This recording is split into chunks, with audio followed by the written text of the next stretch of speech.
Pinakakasuhan ng Department of Justice ng kriminal at administratibo ang ilang personalidad hinggil sa insidente ng sunog sa pabrika ng tsinelas sa Valenzuela City.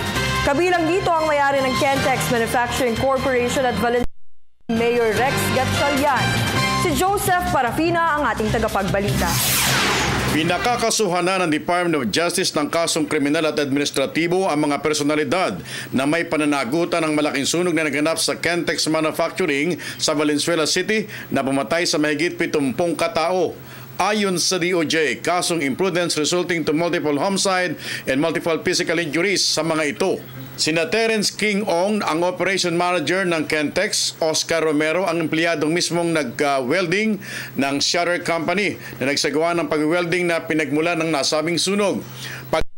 Sa Fire Codes of the Philippines, sinampa laban kina Mayor Rexlon Gatchalian, hepe ng kanilang BPLO, at Superintendent Mel Jose Lagan, ang Fire Marshal ng Valenzuela City.